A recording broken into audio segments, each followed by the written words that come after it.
Hello children, हम class 10th का CBSE का चैप्टर 3 सॉल्व कर रहे थे, जिसका हमारा 3.1 एक्सरसाइज कंप्लीट हो चुकी थी। अब 3.2 का हमने फर्स्ट क्वेश्चन के जो फर्स्ट एंड सेकंड पार्ट थे वो कंप्लीट हो चुके हैं।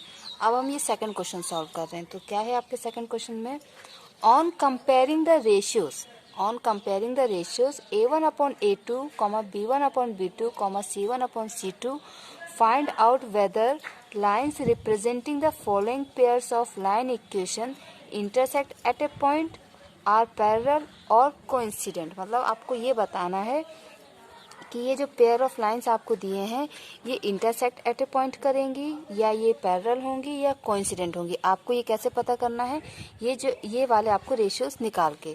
तो इसके लिए पहले आप क्या करेंगे कि equation number 1 and equation number 2 इन दोनों को कंपेयर करेंगे। ठीक है, किससे कंपेयर करेंगे? लीनियर इक्वेशन का जो स्टैंडर्ड फॉर्म होता है उससे।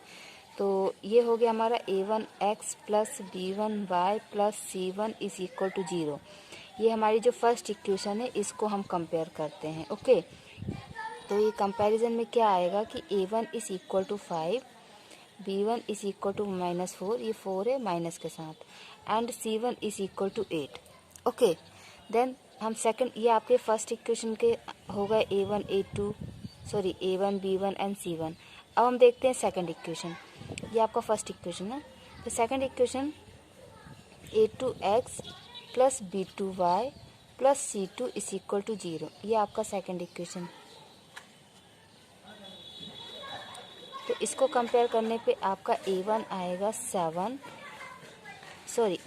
a2 एंड b2 आएगा 6 एंड c2 आएगा -9। ओके, अब आपको क्या करना है, इनका रेशियो लेना है। ठीक है, तो आप रेशियो कैसे लेंगे? पहले आप निकालेंगे a1 upon a2। a1 is 5, a2 is 7। तो आपका आंसर आ गया 5/7। ओके, अब आप निकालेंगे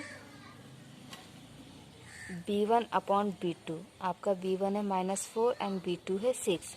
तो ये हो जाएगा -4/6। इसमें हम कटिंग कर सकते हैं, तो ये हो जाएगा -2/3। ये क्या आ गया? -2/3।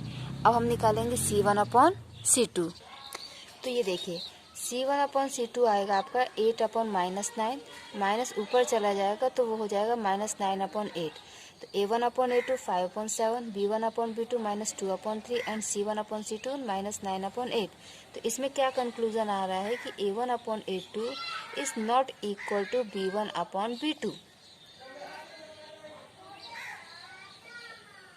b1 upon b2 means a1 upon a2 जो है आपका b1 अपॉन b2 के इक्वल नहीं है।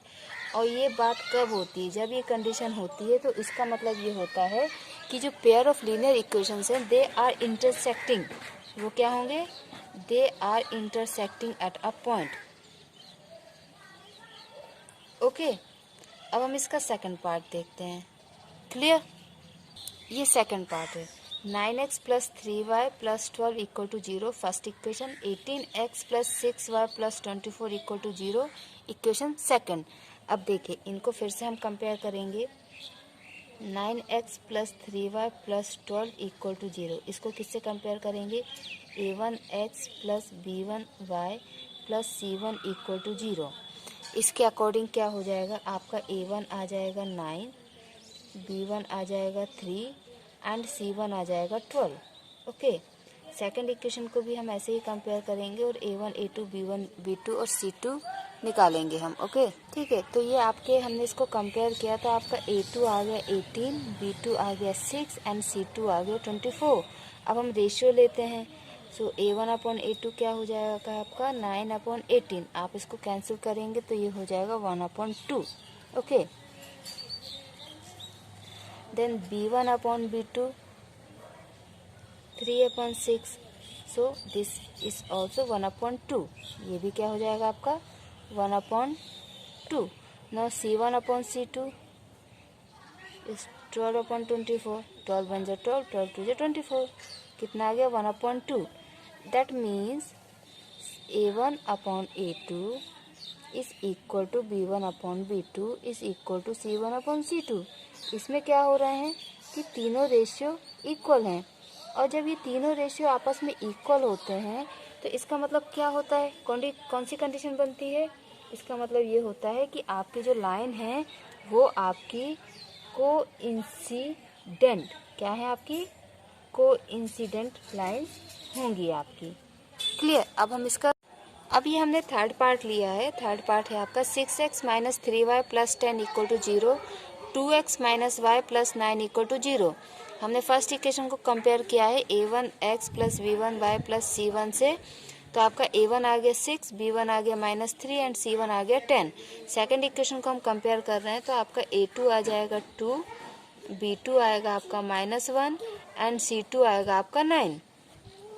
क्लियर। इसके बाद हम रेशियोज को कंपेयर करेंगे। तो आप पहले रेशियो निकाल लीजिए, a1 अपॉन a2 आपका आएगा 6 अपॉन 2। इसको आप कैंसिल करेंगे तो ये हो जाएगा 3 अपॉन 1। क्लियर। उसके बाद आप b1 अपॉन b2 निकालिए, तो आपका b1 है -3 एंड b2 है -1, सो ये कैंसिल हो जाएगा, तो आपका आंसर आ गया 3 अपॉन 1। ओके।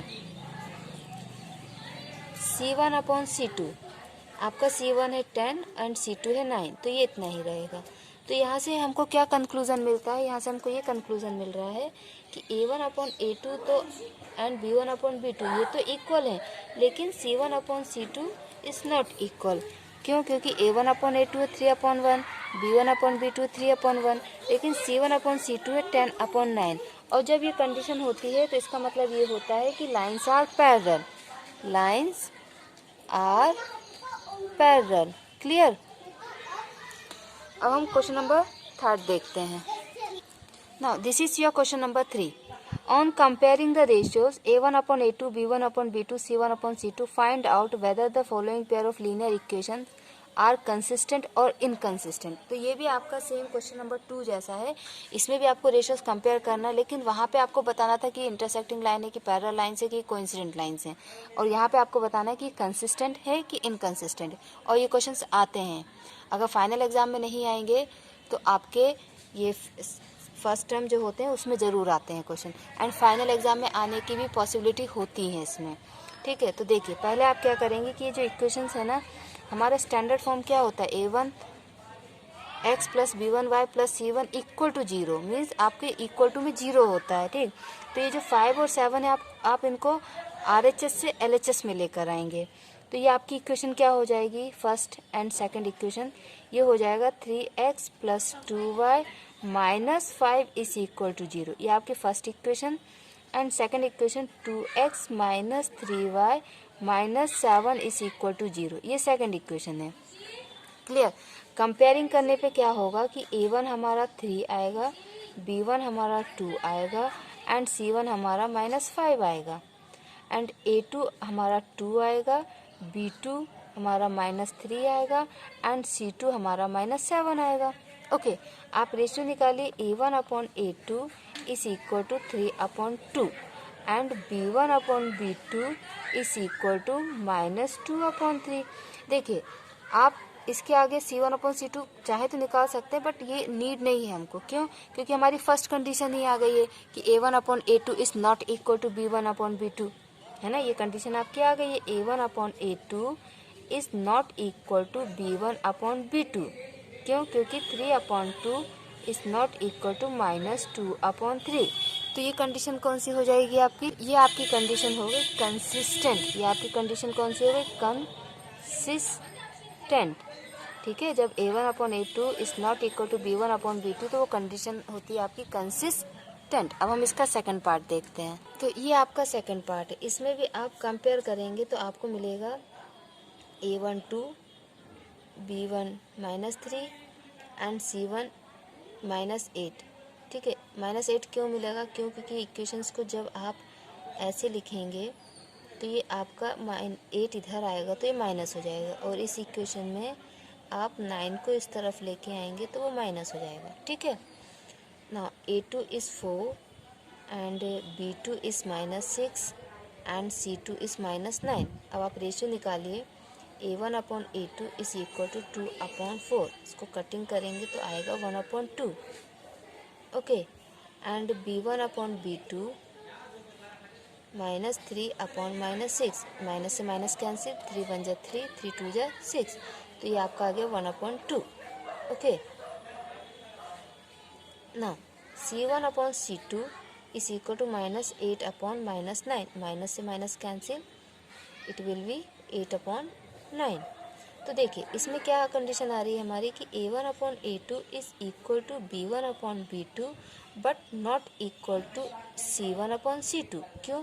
क्योंकि A1 अपॉन A2 आपका 1/2 है, B1 अपॉन B2 आपका 1/2 है, लेकिन C1 अपॉन C2 आपका 8/9 है। तो ये कंडीशन आपकी कौन सी हो जाएगी? जब लाइंस आपकी पैरेलल होती हैं तो वो कंडीशन होती है आपकी इनकंसिस्टेंट। तो ये आपकी हो गई इनकंसिस्टेंट, ये आपकी कंडीशन होगी इनकंसिस्टेंट की। ओके, अब हम इसका थर्ड पार्ट देखते हैं। तो ये हमारा थर्ड पार्ट है। 3/2x plus 5/3y equal to 7, 9x minus 10y equal to 14। First equation, second equation. हमने क्या किया, 7 और 14 को इस तरफ लिया है, तो इक्वेशन हमारी क्या मॉडिफाई हो जाएगी, 3/2x plus 5/3y minus 7 equal to 0, 9x minus 10y minus 14 equal to 0। अब कंपेयर करने पे क्या होगा कि A1 आपका आ जाएगा 3/2, B1 आपका आएगा 5/3 एंड C1 आएगा -7। देन आपका A2 आएगा 9 एंड B2 आपका आएगा -10 एंड C2 आपका आएगा -14। अब हम रेशियो निकालते हैं। A1 अपॉन A2 क्या हो जाएगा, 3/2 अपॉन 9 मीन्स 3/2 डिवाइड बाय 9। तो क्या होगा, 3/2 मल्टीप्लाई 1/9। हम रेसिप्रोकल ले लेते हैं क्योंकि फ्रैक्शन में तो डिवीजन होता नहीं। तो 3 3 ज़ा 9 एंड 3 1 ज़ा 3। तो आपका क्या आ जाएगा आंसर, 1/6। तो A1 अपॉन A2 क्या आ गया आपका, 1/6। अब हम देखते हैं B1 upon B2, 5/3 divide by 10 is equal to 5/3 multiply 1/10। 5 1 ज़ा 5, 5 2 ज़ा 10। ये भी आपका आ गया 1/6। थर्ड पार्ट हम देखते हैं C1 अपॉन C2।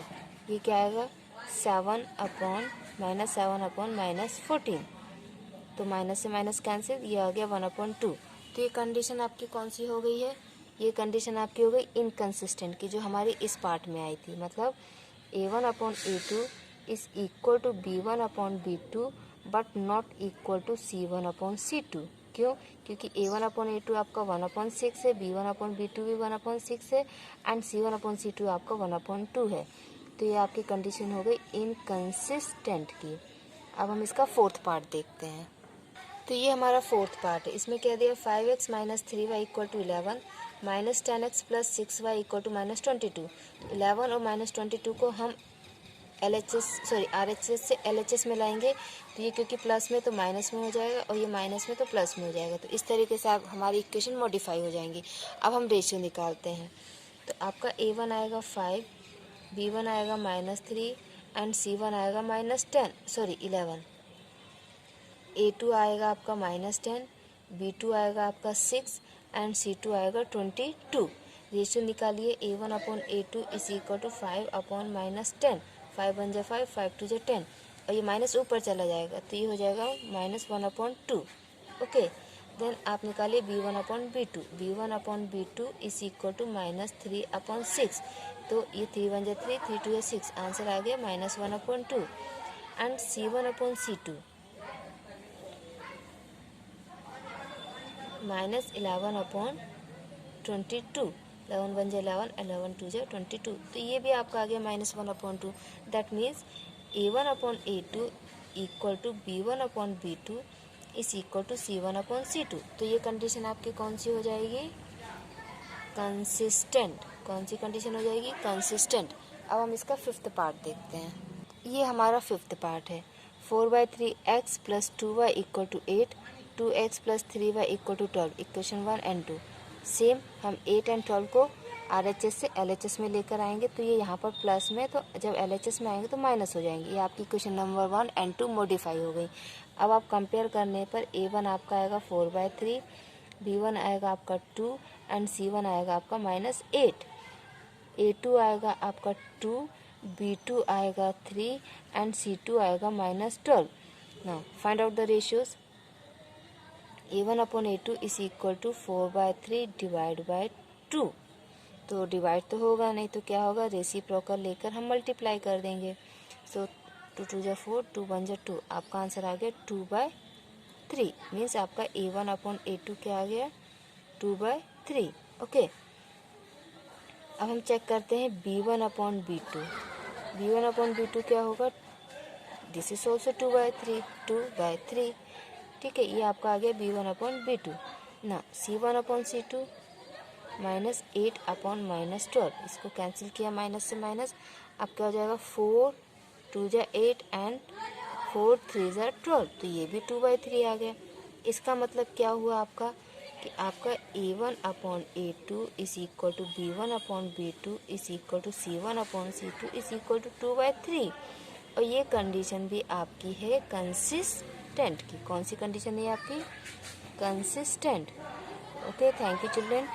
ये वीडियो आपको आप देखिए और समझिए कि क्वेश्चन नंबर 2 एंड 3 कैसे सॉल्व करते हैं। और ये क्वेश्चन इंपॉर्टेंट है, ये आपके कभी ना कभी या तो फर्स्ट टर्म में या फाइनल एग्जाम में आएंगे, ज़रूर आएंगे। ओके, आपको कोई भी कमेंट हो, कैसे भी मतलब कोई कैसे भी डाउट हो, आप ज़रूर कमेंट बॉक्स में कमेंट कीजिए, आपका सॉल्यूशन आपको मिलेगा। Thank you.